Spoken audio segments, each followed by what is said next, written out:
መኑ ውእቱ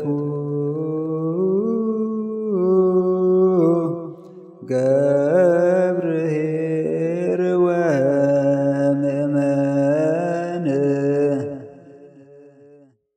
ዘይረክቦ እግዚኡ በምግባረ ሰናይ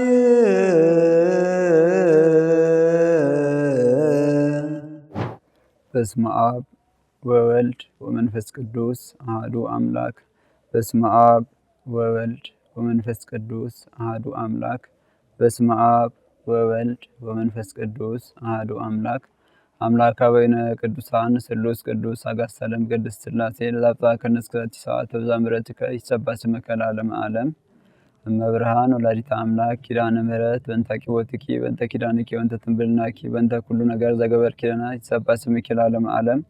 ክቡር መስቀል ኃይል ጸወን ዘኮንከነ ንሴብሐከ ቅዱሳን መላእክት ጻድቃን ሰማዕታት ደናግል መነኩሳት ነቢያት ሐዋርያት በክብርክሙ ይደልወክሙ ክብረ ስብሐት።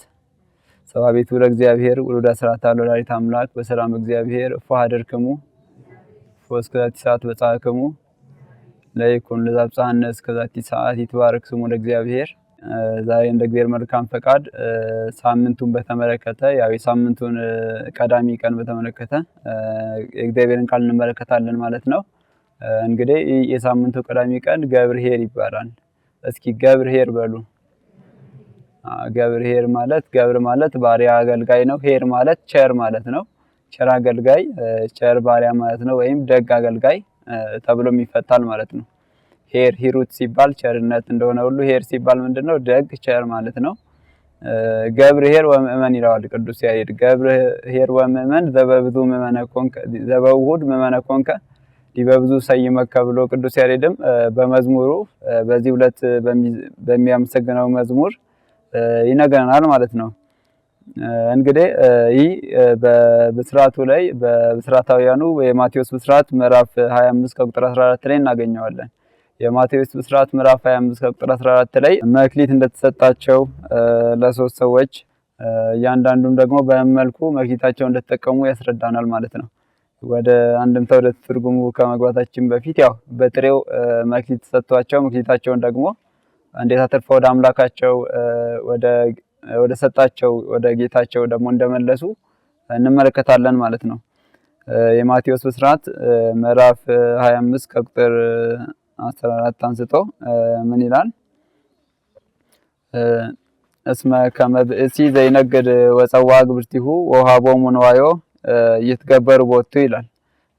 አንድ የሚነግድ ሰው ባሪያዎቹን ጠርቶ ይነግዱበት ዘንድ ያተርፉ ዘንድ ልክ ገንዘቡ እንደሰጠ ሰው ይመሰላል። መንግስተ ሰማይ ሕገ ብስራት ተስፋ ብስራት በዚህ ይመሰላል ብሎ ይናገራል ማለት ነው መጽሐፉ። ይህም ካለ በኋላ ቦ ለዘወሃቦ አምስት መክሊትን የሰጠው አለ። አንድም አምስት መክሊት የሰጠው ሰው አምስት መክሊት አለው፣ አንድም ደግሞ ስጦታ አለው ይላል።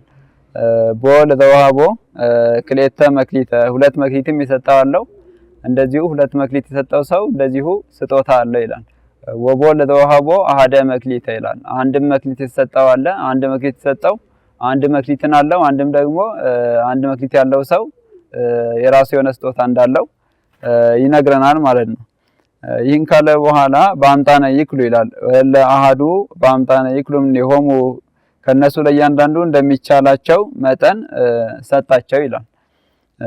ወሆረ ዝኩ ዘሐምስ መክሊት ነሳው ተገበረ ቦቱ አምስት መክሊት የተሰጠው ምንድነው? አምስቱን መክሊት ወሰደ፣ ወጥቶ ወርዶ አተረፈ ማለት ነው። ሌላ አምስት መክሊት አተረፈ። ወከማሁ ዘሂ ክሌተ መካሊያ ረብሃ ካልእተ መካሊያ እንደዚሁ ሁለት መክሊት የተሰጠው ደግሞ ወጥቶ ወርዶ ሌላ ሁለት መክሊት አተረፈና አራት መክሊት አደረገ ማለት ነው። ወዛ አሐደሰ መክሊተ ነሳ ወሆረ ወሐለፈ ወከረ ምድረ ወሃባ ወርቀ እግዚኡ ይላል። አንድ መክሊት የተሰጠው ግን ሄደና አለፍ ብሎ ምድርን ቆፈረና የጌታውን ወርቅ ቀበረ ይላል። አንድ መክሊት የተቀበለው ግን ያው ሌባ ቢሰርቀኝ ወንበዴ ቢቀማኝ ቀጣፊ ቢያታለኝ ብሎ ይህን እንዳደረገ ይነግረናል ማለት ነው መጽሐፉ። ይህን ካለ በኋላ ወምድረ ብዙ መዋዕል አተወ እግዚኦሙ ለእሉ አግብርት ከብዙ ዘመን በኋላ ያው የነዚህ አገልጋዮች ጌታቸው ተመለሰ፣ ከሄደበት ከንግዱ ከሄደበት እንደተመለሰ ይነግረናል ማለት ነው። ይህን ካለ በኋላ ወቀርበ ዘሐምስ መካሊያ ነሳ ወአምጻ ካልእተ ሐምሰ መካሊያ ይላል። 5 መክሊት ይሰጠው ሌላ 5 መክሊትን አትርፎ 5 መክሊት እንዳተረፈ ለጌታው ይናገራል ማለት ነው። ዘይብል እግዚእ ሐምሰ መካሊያ ወሀብከኒ አቤቱ 5 መክሊትን ሰጥተኸኛል ይላል። አንድም ዘዋብከኒ ይላል የሰጠኸኝ 5 መክሊት ነበረ፣ አሁንም አኮ ሐምሰ መካሊያ ወሀብከኒ 5 መክሊትን ሰጥተኸኝ አልነበረምን ይላል። አንድም ምን ይለዋል? ዘዋብከኒ ሲል አዎ የሰጠኸኝ ነው ሰጥተኸኝ አልነበረን ይላል። ወናሁ ሐምሰ መካሊያ ዘረዋኩ ዲቤሆን እነሆ ወጥቼ ወርጄ 5 መክሊትን በላዩ ላይ አትርፌያለሁ ብሎ ለጌታው ይናገራል ማለት ነው። ወይቤሎ እግዚኦ ይላል ኦ ገብር ኄር ወምእመን ዘበህዳት ምእመነ ኮንከ ዲበ ብዙ ሰይመከ ይላል። አንተ በጎ አገልጋይ ወይ በዚህ በጥቂቱ ውሁድ ሲል ዘበውሁድ በጥቂት ለማለት ነው። ምእመነ ኮንከ በጥቂቱ የታመንክ ነህ። ኦ ገብር ኄር ወምእመን ሲል እንግዲህ ምእመን ሲል የታመንክ ማለት ነው። ምእመናን ማለት ደግሞ የታመኑ የሚታመኑ ማለት ነው። ምእመን ማለት ደግሞ የታመነ ለአንድ ገብር ኄር ሲል ቸር አገልጋይ በጎ አገልጋይ የታመንክ ነህ፣ በጥቂቱ ታምናሃልና በብዙ ላይ ሾመሃለሁ ብሎ ይናገራል ማለት ነው። ባውስተ ፍሳሁ ለእግዚእከ ጌታ ተድላ ደስታ በሚያደርግበት ወደ ጌታ ተድላ ደስታ ግባ ብሎ ይነግረዋል። ከዚህም በኋላ ወመጻእ ዘክሌተ መክሊተ ነሳ ወይቤ እግዚኦ አኮሁ ክሌተ መክሊተ ወሀብከኒ አቤቱ 2 መክሊትን ሰጥተኸኝ አልነበረምን? አንድም የሰጠኸኝ 2 መክሊት ነበረ፣ እነሆ በ2 መክሊቱ ላይ ወጥቼ ወርጄ 2 መክሊትን አትርፌያለሁ ይላልና ይህንን ብሎ ለጌታ ያስረዳል። ወይቤሎ እግዚኦ ኦ ገብር ኄር ወምእመን ዘበውሁድ ምእመነ ኮንከ ዲበ ብዙ ሰይመከ ባውስተ ፍሳሁ ለእግዚእከ እንደዚሁ ሁሉ 5 መክሊትን እንዳተረፈው ሁሉ 2 መክሊት ሰጥቶት ሌላ 2 መክሊት እንዳተረፈውም ደግሞ አንተም በጎ ቸር አገልጋይ ነህ፣ በጥቂቱ ታምናሃልና በብዙ ላይ ሾመሃለሁ። አንድም ወደ ጌታ ተድላ ደስታ ግባ፣ አንድም ደግሞ ጌታ ተድላ ደስታ በሚያደርግበት ሹሜሃለሁ ብሎ ይነግረዋል ማለት ነው። ወመጻእ ዘሂ አሐደሂ መክሊተ ነሳ ይላል። አንድ መክሊትን የተቀበለው ደግሞ በመጨረሻም እንደመጣ ይነግረናል ማለት ነው። ወይቤ እግዚኦ አምረከ ከመ ብእሲ ድሩክ አንተ ተአርር ዘይዘራከ ወታስተጋብ ዘይዘራውከ ይላል። አቤቱ አንተ ያልዘራኸውን የምታጭድ ያልበተንከውን የምትሰበስብ መሆንን አውቄ ፈሪሄ ሆርኩ ወከራይኩ ምድረ ወደፈንኩ መክሊተከ ውስተ ምድር ይላል። ፈሪቼ ሄጄ ምድርን ቆፍሬ ወርቅህን በምድር ውስጥ ቀበርኩ ብሎ ይናገራል ማለት ነው። ሌባ ቢሰርቀኝ ወንበዴ ቢቀማኝ ቀታፊ ቢያታለኝ ብዬ ፈሪቼ ወርቅህን ቀበርኩ በሚል ይናገራል። ዋውሳ እግዚኡ ይላል። ጌታውም መለሰ ወይቤሎ ኦ እኩይ ገብር ወሀካይ ተአምረኒኑ ከመ ብእሲ ድሩክ አነ አርር ዘይዘራኩ አስተጋብ ዘይዘራውኩ ያልዘራሁትን የማጭድ ያልበተንኩትን የምሰበሰብ ጨንካኝ መሆኔን ታውቃለህን? አንተ ሰነፍ አገልጋይ ሆይ ብሎ ይወቅሰዋል ማለት ነው። ወእምደል ለወከ ታግብ ወርቄ ውስተ ማዕዴ ወርቄን ብትመልስልኝ ይሻለኝ ነበረ ለለ ማስተገበርክዎ በርዴ ወጥቶ ወርዶ ለሚያተርፍልኝ በሰጠሁት ነበረ ብሎ ይገስጸዋል ማለት ነው። ወይቤሎም ለይቀውሙ ህየ ንስኡም ነሆሙ ዘንተ መክሊተ ወሀብዎ ለዘቦ 10 መክሊት ይህን መክሊት ያው ከነሱ ተቀበሏቸው ይላል። 10 መክሊት ላለውም ደግሞ ስጡት። እስመ ለዘቦ ይሁብዎ ላለው ይሰጠዋልና ላለው ይጨመርለታልና አንድም በተሰጠው መክሊት ሰጥቶ ወጥቶ ወርዶ አትርፎ ሌላ መክሊት ላተረፈ ይጨመርለታልና ይላል። ወለገብርሰ 5 ላለው ያው 5 ይሰጡታል ወይ የሰከው ይደርቡለታል ይላል። ወለሰ አልቦ ዘሂ ቦ ይhayድዎ የሌለውን ግን ሀየደ ይላል ቀማ ማለት ነውና ይhayድዎ ያለው የሌለው ግን ያለው ራሱ ይቀማዋል ተብሎ አንድም ደግሞ ያለውን ያላተረፈበት ወጥቶ ወርዶ ያልተጠቀመበት ያላተረፈበት ምንድነው ያለው ራሱ ደግሞ እንደሚቀማው ይነገረናል ማለት ነው ቅዱስ ቃሉ። ወደ ገብርሰ እኩይ ወሀካይ አውጽኡ ዋፋ ወደይዎ ውስተ ጽልመት ጸናፊ ሀባለው በካይ ወሀካይ ስነን ይላል።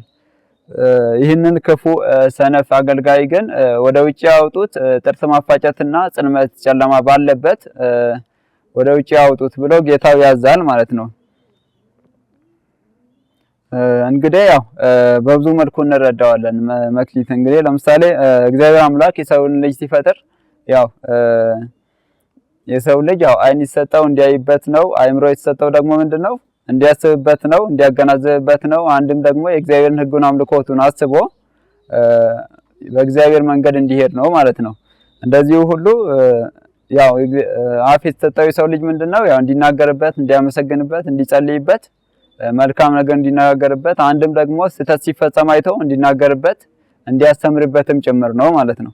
እንደዚሁ ሁሉ ለሰው ልጅ እጅና እግር ሲሰጠው ደግሞ ወደ እግዚአብሔር ቤት እንዲመላለስበት፣ የበረከት ስራ እንዲሰራበት፣ አንድም ደግሞ በዓለም በስጋ የሚያኖረውን ስራ ሰርቶ ካገኘው ነገር ላይ ደግሞ እንዲያካፍልበት እግዚአብሔር አምላክ ይህን ሁሉ ሰጥቶታል ማለት ነውና ያው ከዚህም አንፃር እንመለከታለን ማለት ነው። ወሆረ ዝኩ ዘሐምስ መክሊተ ነሳ ፍጹም ይላል። ፍጹም ትምህርትን የተማረው ይላል። 5 መክሊት የተሰጠውም ፍጹም ትምህርት በተማረ መምህር ይመስለውና ፍጹም ትምህርትም የተማረው ወጥቶ ወርዶ አስተምረው ራሱን የመሰለ ያፈራል ማለት ነው። ራሱን አስመስሎ እንደሚያወጣ ይናገራል። ወዛደሰ መክሊት ነሳ ይላል። በአንድ መክሊት ግን ያው እሳት ስለታሳይተው ቢያስፈራሩኝ ቢያስክዱኝ ብሎ ሳያስተምር ይቀራል ማለት ነው ትምህርቱን።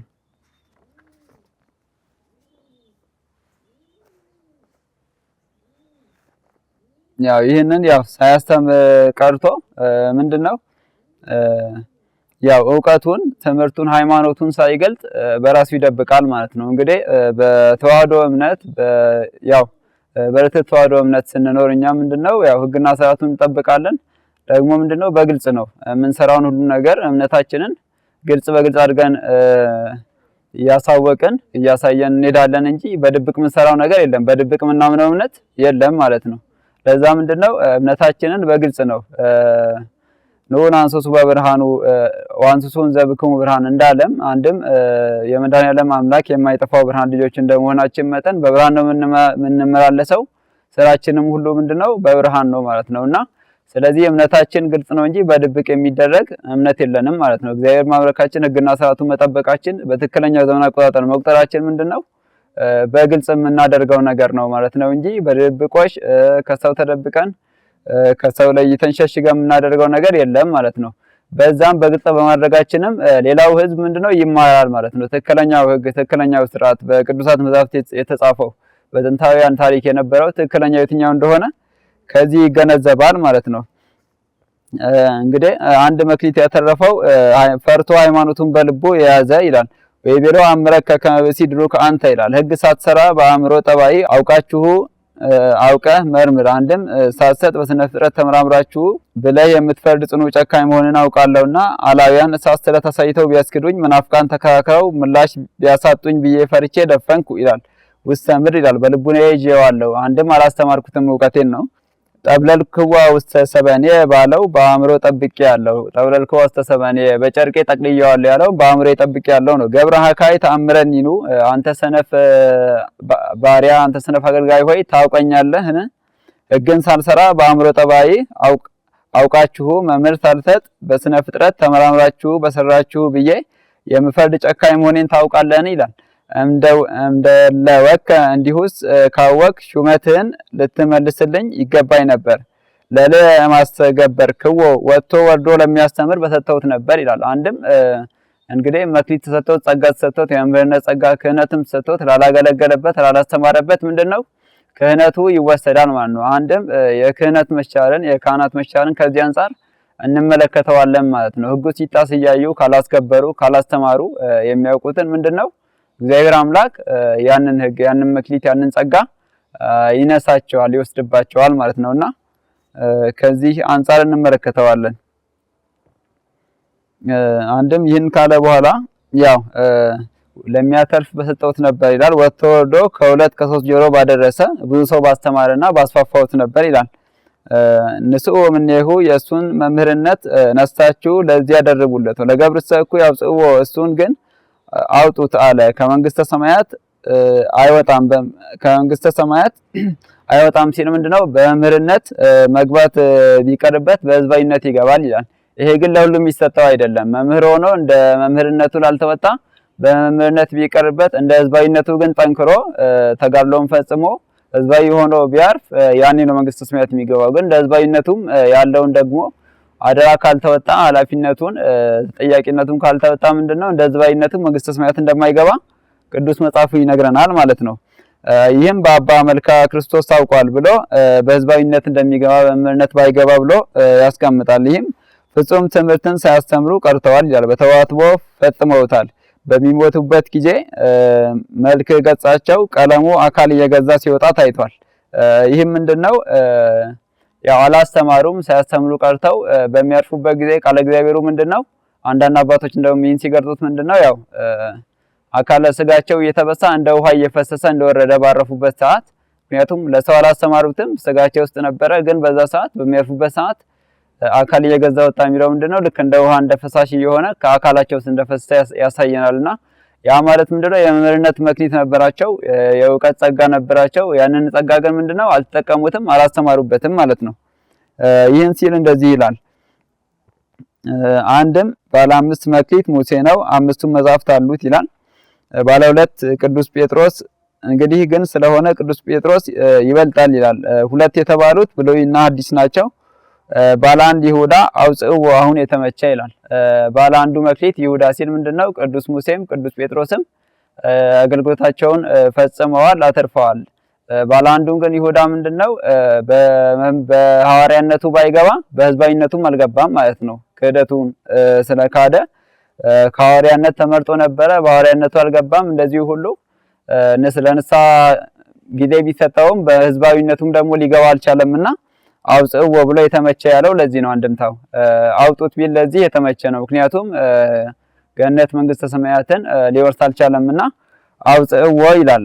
እንግዲህ ስለማስተማሩ ቅዱስ ዳዊት ሲናገር ምን ይላል? በመዝሙረ ዳዊት ምዕራፍ 39 ቁጥር 22 ላይ ከመንገር ፈቃደ ከመከርኩ አምላኬ ወሕግከኒ በማእከለ ከርሴ ዜናውኩ ጽድቀከ በማህበር አብይ ይላል። አምላኬ ሆይ ፈቃድህን ለማድረግ ለማስተማር ወደድኩ መከርኩ ይላል። ከመንገድ ፈቃደከ መከርኩ አምላኬ። እንግዲህ ከመንገድ ፈቃድህን ለማድረግ ይለዋል በአማርኛ ሲያመጣው አንድምታው ፈቃድህን ለማድረግ ህግና ስርዓትን ለመጠበቅ ወደድኩ መከርኩ ይላል። አንድም ደግሞ ከመንገድ ፈቃደከ ነው የሚለው ፈቃድህን ትእዛዝህን ህግና ትእዛዝህን ለማስተማር ወደድኩ። አንድም ደግሞ አስተምር ዘንድ ወደድኩ መከርኩ። ያ ማለት ደግሞ ያንን ደግሞ ምክሩን መውደዱን ደግሞ እንደሚፈጽመው ይናገራል ማለት ነው። ይህ ማለት ያው እንግዲህ የማስተማር ጸጋ የሰጣቸው ማስተማር እንዳለባቸው ከዚህ እንመለከታለን። ወሕግከኒ በማእከለ ከርሴ ይላል። ህግህም በልቤ ውስጥ ነው። ህግህም ብርሃን ለፍኖቴ ህግከ እንደሚለው ሁሉ ህግ ለእግሬ መብራት ነው ለመንገዴም ብርሃን ነው እንደሚለው ሁሉ ህግም ምንድነው በልቤ ውስጥ ነው። በልቤ ውስጥ ላይ አስበዋለሁ። አንድም አይምሮ የተሰጠን ህጉና ትእዛዙ እንድናስብበት ነው ያልነው ቀደም ብለን። ስለዚህ ነው ማለት ነው። ዜናውኩ ጽድቀከ ከማህበር አብይ በታላቅ ጉባኤም ጽድቅህን የእውነት ቃልህን አወራው ተናገርኩ አስተማርኩ ይላል። በጉባኤም መካከል እንግዲህ ክርስቲያኖች ስንመላለስ በስጋ ህይወታችንም ስንመላለስ በማህበራዊ ህይወታችንም ስንመላለስ ያው ቃላችን የለዘበ የምናገረውም ነገር ስለ እግዚአብሔር መሆን አለበት። ያው ለምሳሌ አበውን ስንመለከት በእርቅ ላይ በሚገኙበት ሰዓት የእግዚአብሔርን ቅዱስ ቃሉን እየጠቀሱ ያስታርቃሉ ማለት ነውና ህዝብ ሁሉ አያውቁም፣ አንዱ ከአንዱ ይማራልና በታላቅ ጉባኤ ላይ በቀረብን ቁጥር የምናነሳቸው ቃላት የእግዚአብሔር ቃላት መንፈሳዊ ቃላት ምንድነው ሰውን ያስተምራሉ ማለት ነውና ዜናውኩ ጽድቀከ በማህበር አብይ እውነት የሆነ ቃልህን ጽድቅህን በታላቅ ጉባኤ መሃል አወራው ተናገርኩ ብሎ ቅዱስ ዳዊት ይናገራል ማለት ነው። እንግዲህ እግዚአብሔር አምላክ በሰጠን መክሊት ተጠቅመን አፍርተን 5 2 አፍርተን 30 60 100 ያማረ ፍሬ አፍርተን የእግዚአብሔር የመንግስቱ ወራሾች የክብሩ ቀዳሾች እንሆን ዘንድ እግዚአብሔር አምላክ ይርዳን። የወላዲተ አምላክ ቃል ኪዳን ምልጃ አይለየን። ላስተማረን ለመከረን ለልዑል እግዚአብሔር ክብር ምስጋና ይድረሰው። ወስብሐት ለእግዚአብሔር ወለወላዲቱ ድንግል ወለመስቀሉ ክቡር። ይምሃረነ ወይሳለነ በርትዕ ተዋሕዶ ሃይማኖት ያጽናነ ለይኩን።